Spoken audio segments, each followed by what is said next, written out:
All right, guys, back on Southeastern 16 with Max Barr. Thoughts on Duke's win against Alabama in the Elite Eight, the All SEC Final Four. No more, Max. It's no Mm, more.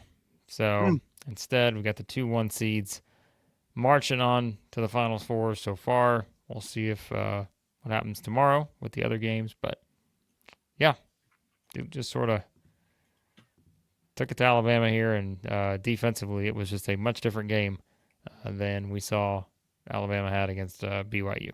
So Was hanging around there. Blake was hanging around for a while, floating between kind of 11, got down to 6. You felt like, ooh, maybe a little game pressure here, maybe a little bit of nervousness.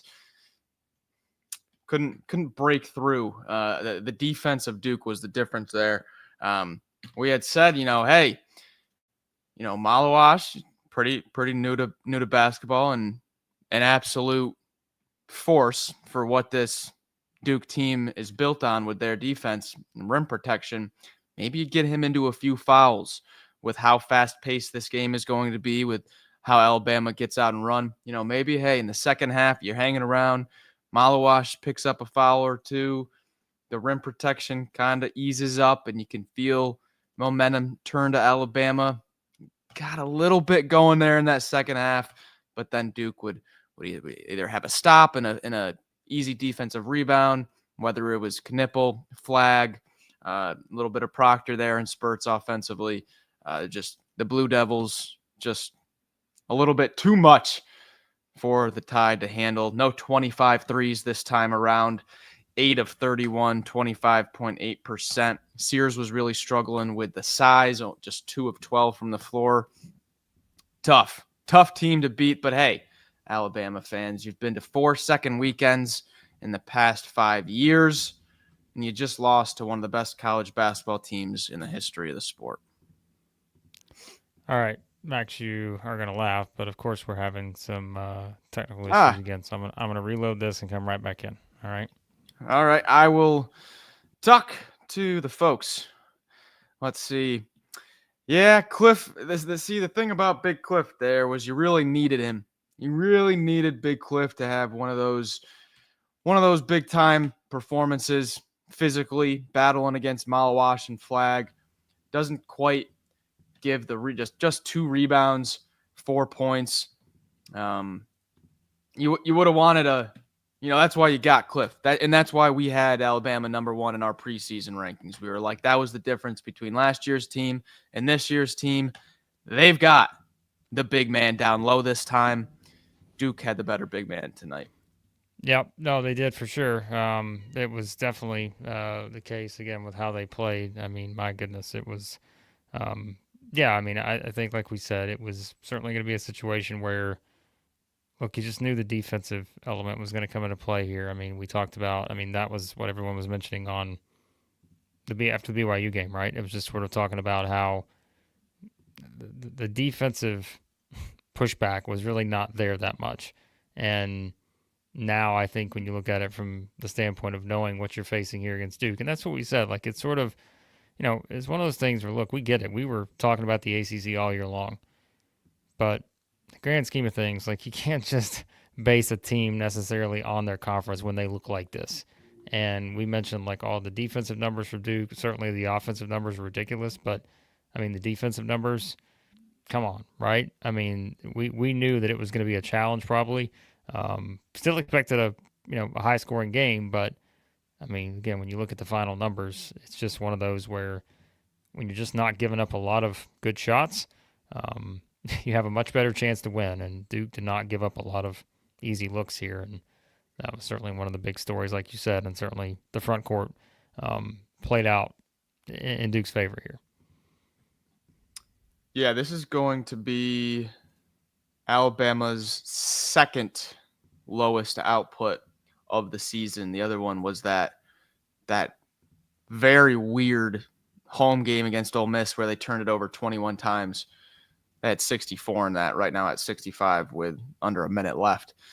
Not ideal to have your second lowest output of the season come in the Elite Eight against the Dukies. However, Blake, who's beating Duke right now, to be honest?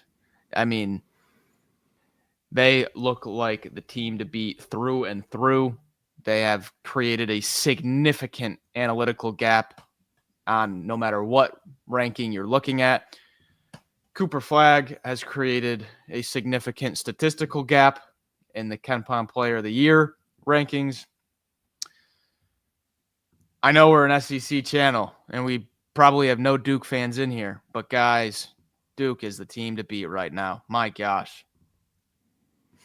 Yeah, no, I mean they're just they're a machine. Yeah.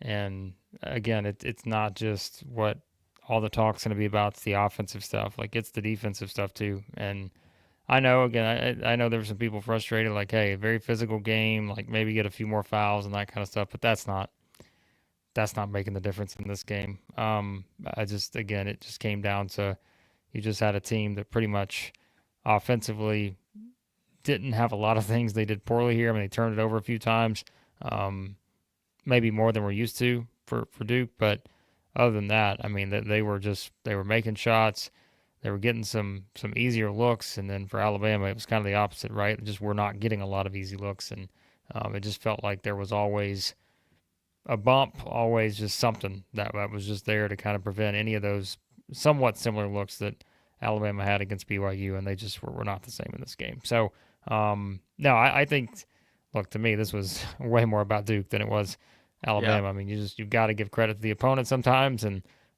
the opponent looked like the best team left in this tournament tonight. So, Out rebounded Alabama by 11. Shot 46% from three. Only took 13, but that's compared to they took 13 threes and made 6. Alabama took 32 and made 8. So just ridiculously more efficient on the offensive end and didn't even get anything from the unusual suspects, right? It was the consistent starters for Duke that put out the like 16 for Flagg, 14 for Malawash, 21 for Knipple, and 17 for Proctor. You look at the bench, maybe you got a heat check game from Evans. Maybe it was Ngogba or Gillis had a heat check moment. Nope, it was just the starters for Duke outplayed the starters for Alabama for pretty much the entire game. they did. All right, Max, one more time. We're just the technical stuff right now is just StreamYard is it's giving us. it is maddening. So I'm gonna reload and come right back. Get to anything in the chat you see. Yeah, pulling up one here from Big Baller Brett. Duke is a machine. Hate that this season is over. Proud of the team and going to miss some of these seniors. Yeah, man. I mean, Sears, Nelson, Young. I know Youngblood wasn't on the team for a while, but Youngblood holding Bama to that score is wild. Hey, I mean, that just shows how good this Duke defense is. And when you think about they're either getting Tennessee/Houston, I don't know anyone out there right now, and this is taking nothing away from Houston or Tennessee, but I don't know anyone out there that looks at those two potential matchups for Duke and says, ooh, wow, I think Duke might be going down in the final. Like, geez. Blue Devils going to be a tough out. They're going to be a tough out.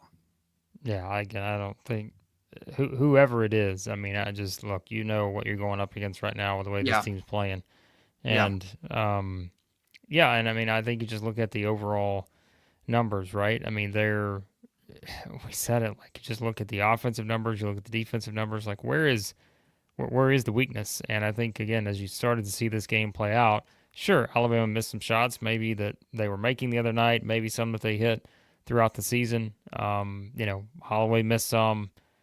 I mean, look, Sears didn't have anywhere near the game he had the other night, right? I mean, it's just you're not going to beat Duke, this team, when Sears, doesn't get the double figures and all those things. But like I said, you've got to give credit to the opponent for a huge chunk of that and just the ability to come out and defend the way they did. I mean, I think that was really the story of this game. Because I even said it in the preview. Like we may have all said it, but talking about, hey, I mean, I still think this is going to be a high scoring game, right? You got these two high octane offensive teams, but my goodness, man, it was Duke's defense was the difference here. And like we said, it just, hey, if you're Alabama, you're like, okay, I'd love to get that Mark Sears performance against Duke, but the fact is, it just you were not going to get that same sort of potential just based on the defensive element. So yeah, I thought the moment of the game, like the big moment that decided, obviously one moment doesn't decide the whole game, but probably the most impactful was when Alabama had cut it down to 6. They got the stop, did not secure the or the defensive rebound. It kind of bounced around and it got kicked out to, I believe it was Proctor, who then made a 3, stretched it back out to 9. Whereas if they get that defensive rebound, you got a chance to cut that thing down to 4 or 3. Crowd gets into it. Duke's freshmen are feeling extra pressure. Who knows what happens then? They don't secure that defensive rebound. It gets pushed back out to 9. Then they don't get the next bucket on their possession. And then Duke makes a layup or it was free throws. And just like that, within like 30, 40 seconds, it goes from you might be going down the floor with a chance to cut it to 3 or 4 to you're down 11 again. And I thought after that, it was just like, oh, man, that was the moment right there. That was the chance. yeah.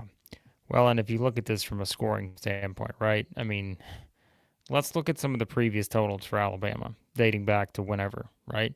I mean, they finished this game with 65 points. I mean, what is that? Is that their second lowest of the season? Ole Miss held them to Second lowest. 64. Yeah. Yep. So Ole Miss held them to 64. But I mean, even right, 113 BYU, 80, 90, 82, 99, 93, 94, 76, 111, 96, 98. Like, it's just, that's what we mean, right? Like, they came in as this team that's just going to push the pace. They're going to get their points no matter what, seemingly, most of the time, pretty much all year. And then here, it's just not, we're not getting your points. And I think it just, like you said, he had those kind of stretches where the game get close, but overall, Duke would make a big defensive play. They get a good, easy basket on the other end, and that was the difference. So, I mean, we do, like, we look at these 1 seeds right now, and again, we know tomorrow there's a chance for 2 more 1 seeds to advance. But I mean, obviously, we talked about the Florida game earlier, and incredible comeback for the Gators, but Incredible. still, it's like they just found a way. Duke shuts down the team that seemed like maybe was one of the biggest threats to them in this tournament. They beat them by 20, and now we're looking up saying, all right, what's going to happen with these other games tomorrow? Are we going to get that? Like, it's incredible. So I don't think I have ever seen a run like this in the NCAA tournament. This is now 12 favorites in a row have won. 12 in a row have won. Oh no. Hide, Auburn, Houston 12 fans. in a row. Run. The last underdog to win was Ole Miss over Iowa State last Sunday. 12 straight favorites have won. That's a favorites run, and it's not coming off of minus 13.5, minus 15.5 against UC Riverside in the Sweet 16. No, it is like minus 6.5, minus 5.5 spreads that are just holding true. Timothy just thinks NIL. Yep. I mean, yeah, it's hard to ignore that right now when it comes to these teams. But again, like, I think these, yeah, like, I won't keep going. I know everybody's bringing up the comments. They're like, Max is trying to put the jinx on him, all this other stuff. It's just a stat. It's just reality. Like, this is the way it's gone. So, yeah, but we'll see how the 2 games play out tomorrow. But, man, I guess that's the thing, right? If you're looking at this from Alabama's standpoint, I mean, this team, and you know what? I was thinking about this too, Max. Like, think about the difference between the 1 and 2 seeds now. Like, remember down the stretch, we're saying who's going to get that other 1 seed? Was it going to be Florida? Was it going to be Tennessee, Alabama? Florida winds up, kind of taking that next step forward, gets the 1 seed. We were still questioning, could it get that third 1 seed? But we knew Houston was kind of moving in there. Duke had theirs locked up. But just think about that, right? Let's say the last 2 or 3 weeks of the regular season, we're talking about the 3-1 seed potential, all that, and Like if you get the 1 seed, you're avoiding Duke until at least you get to the Final Four, right? And that's just we talked about it. We didn't. Some years it's been that way, and I think you may have said this coming into the tournament. Like some years, hey, 1 or 2, not a huge gap, right? Mm-hmm. This year though, it felt like there was a little bit of a gap from just going into it from the seeding and resume standpoint, and that's right. Like just think about the seeding aspect of things. So No, yeah, and when I put out that Ken Palm stat that got on Barstool, people were like, you can't compare Ken Palm year to year. That's not how Ken Palm is, supposed to be used. Well, the stat still is still holding true of the plus 35 net rating, making it to at least the Final Four. That's still holding true. But I also took it a step further, and we talk about VSiN and the March Madness guide that they give out that week, that right after Selection Sunday, and they give a grid of every team and what their line would be against hypothetical matchups in their region. So it kind of mm-hmm. helps you, like if you want to take a team on a path, you can be like, okay, what would the spreads be in a hypothetical Sweet 16 again, and so on. What I did is I added up last year's hypothetical spreads of the 1 seed against 2 through 9 in their region.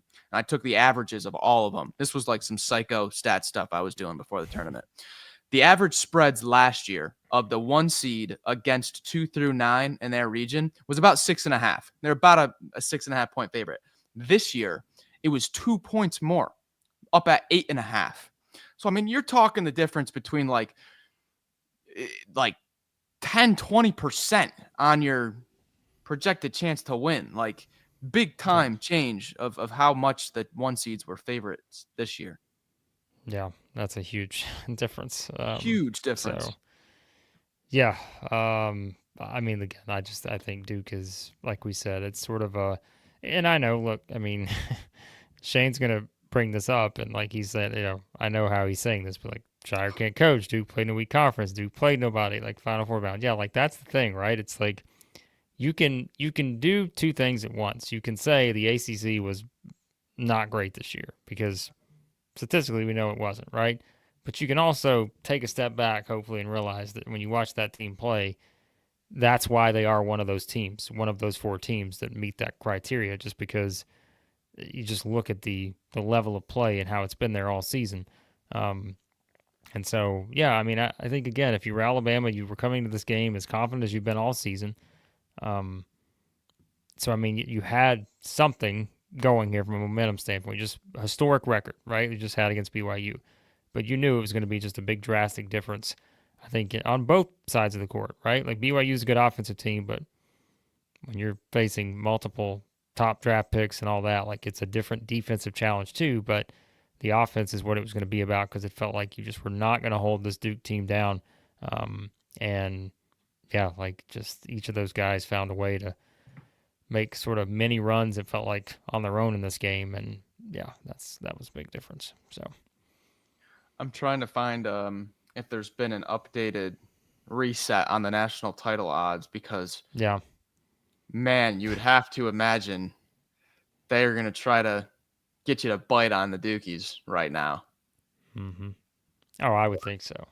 Right? I don't know. I'm trying to think of what it was coming into this, but yeah, you would think that number is going to jump a little bit, especially after Florida has to rally and all that. Like I would think. Right? Yeah. So I'm going to see if I can find that right now because I think it's interesting. Okay, so this has to be the highest it's been, right? DraftKings has Duke plus 115. It's like we're getting closer and closer to like favorite territory. Like, no more plus money. Like we're getting closer to that. Florida's plus 250, Houston plus 650, Auburn plus 650, Tennessee plus 1500, Michigan State plus 2500. That's your updated odds because obviously they've taken them off for the other teams. So, yeah. I wouldn't be surprised if Duke overnight creeps into you're not getting that plus for the rest of the tournament. Which would be wild considering the fact that you still have an all Final Four in play of 1 seeds. Like that in and of itself would be historic probably, because if all of a sudden you're not on the plus money side of things and you still have the potential for all the 1 seeds to get there, that tells you what Vegas is thinking. So yeah, So we have but 2 teams in the Final Four. They just happen to be 1 and 2 in every analytical website on the internet. There you go. yeah. What, you guys don't call them the Dukies? Am I the only one that calls them the Dukies? Randy said so. Yeah. I've always called them that. That's okay. It's Max's go-to. So, all right, we'll look at some of the chats here to see what you guys. Well, I know some of you guys are just arguing, but it's 10:30 on a Saturday night.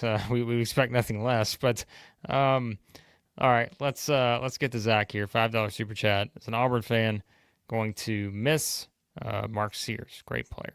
So, yeah, that's a tough thing about these teams exiting now. Did you see different team, but did you see Malik Diaz interview in the locker room? Yeah. Bawling his eyes out. Oh. Yeah. Would be lying if I said I didn't shed a tear at some of these post-game interviews. I mean, these guys are just bawling their eyes out, not going to play with these seniors again. It's tough. Yeah. It's tough. Yeah. Very tough. Again, appreciate you, Zach. Eric, $10 super chat, likely to cause a stir in the chat. Hates Duke, but even without Coach K, they're better than Auburn. That's what he says. So that's Eric's thoughts on that. Chris here, $10 super chat. We appreciate you, Chris. Likes Cooper Flag, but number 9 is a monster. He's saying, yeah, Cal needs to find someone like that. So, yeah, also loves the fact that Texas Tech lost the lead the way that Arkansas did. So, yeah. So he's also Final Four if it's Tennessee and Michigan State. So he's rooting for the two seats to get there. It's Chris for his bracket. So tell Cal to get the South Sudan. Start getting the rest of the Malawatches. Mm-hmm. Get them ready to go. So all right, let's get to here Mike's comment. Even as a Duke fan coming in, Bama had an impressive season. Hoops. Much respect to the Tide. SEC going to remain tough. See Mike setting the example in the chat. I like that. All right. Let's follow Mike's lead. How about that? Yeah. So you guys are having fun. No denying right now the excellence. Yeah. The excellence of basketball that Duke is playing with right now. All year, you could kind of pull on look at the conference, throw it in the farthest trash can you could possibly find. Throw it away. Yeah, at this point, none of that matters. It's just throw that away. It's just who do you match up with next? Who cares what conference they played in? How's your matchup play out? And so, yeah, none of that matters. So, all right. And look, Chris, this may wind up being the case this time. Yeah. What? A week or more from now, I mean, may wind up looking back and saying, yeah, the SEC was the best conference, but Duke was the best team. And that may be how it plays out. So we're going to find out, next week. So, yep. They've stolen that. We were doing the Auburn best offense of all time on KenPom since '97 tracker all year. Duke has put a rocket through the ceiling of that. Yeah. Yep. That is the truth. So we'll find out. But all right, so we're gonna hop off here in just a few. You guys, how about this? Give us your predictions on tomorrow's games. Who you got tomorrow? Auburn, Michigan State, Tennessee, Houston. Who you got? Let us know. So Houston is down to 2.5 after opening up 4.5. That is significant movement. Wow, that is big. I didn't realize it was that much. So. Yeah. That's significant. Wow. Interesting. All right. That is a big move. All right. Chris has got Auburn and Houston tomorrow. Shout out to Blake. Wonderful postseason content here at the channel. Also going to chime in with a little WDE. Going to get some of that in there. So, got a little Tennessee Auburn picks here. Vance has got Tennessee. Sam's going to go Auburn by 99 tomorrow. Give me Michigan State plus 99. Daryl's got Auburn, Houston. You want to buy a point there? Maybe give me a point. Maybe the alternate spread. Mr. Beautiful's got Auburn going to the Final Four. So Josh is going to stick with the 3 SEC teams and Duke. And Salty Tiger is going to say Michigan State's going to boat race Auburn. We have no chance. I know that's how you really feel. Salty Tiger. You're learning. You're learning from the best here. So Sam sticking to his score for the Tennessee-Houston game. Yep. Tennessee 38, Houston 35. Auburn 75, Michigan State 70. So going non-SEC picks here for this one. So okay, good variety. Good variety here when it comes to the picks in the chat. So Houston, Tennessee, you go up by more than 1 point, and it's going to feel like you've got a 7-possession lead in that game. Yeah. Also, real quick, super quick, just because I put it in the description, I don't want to have to take it out and not talk about it. The transfer portal, real quick here for Oats. Hey, we're already on portal season. We're already on it. Videos are already coming out. It's time. Wasting no time here at Southeastern 16. Get on the portal. Alabama, unlike a lot of the SEC, actually got some damage coming back. You're going to have Reitzel off the red shirt. You're going to have Millette off the red shirt. Potential transfer from Kennesaw State, Adrian Woolley. Keep an eye on him. Sniper from outside. Aiden Sherrill has been looking like a project.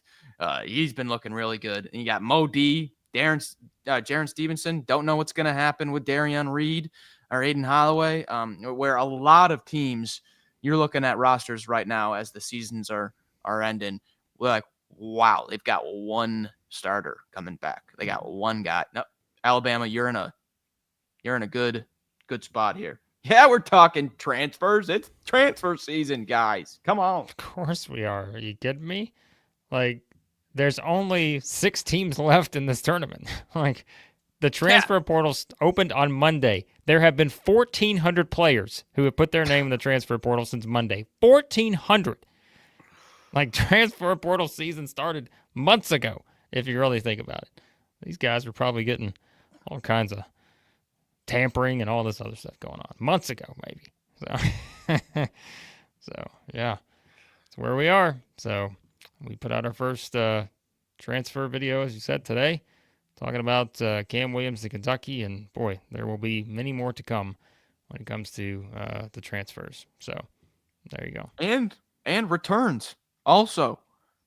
With Auburn retains Tahad Pettiford, you're getting a video as soon as Blake and I can click go live. So any news here, we're on it. We're not going anywhere. No, we'll have it covered. We'll have the Final Four covered. We'll have our, again, picks for whoever Florida will play. We'll see what happens with the other games. And, we'll be reacting live to tomorrow's games between Tennessee, Houston, Auburn, Michigan State. So you guys be sure to hit that subscribe button, hit the like button as well. Check out everything else here on the channel. All of our transfer videos coming up here. We're going to go track all 1,400 players and see where they're headed. And in addition to that, we'll try to keep up with some games too. So, all right, we appreciate you guys. Always enjoyed. Hit that like button on your way out. If you're an Alabama fan, again, we'll have some thoughts, the state of the roster, all that stuff, looking ahead to next season. If you're a Duke fan, enjoy. We will keep marching on here at Southeastern 16. So, all right, guys, we appreciate you watching, and we'll talk to you soon, Southeastern 16.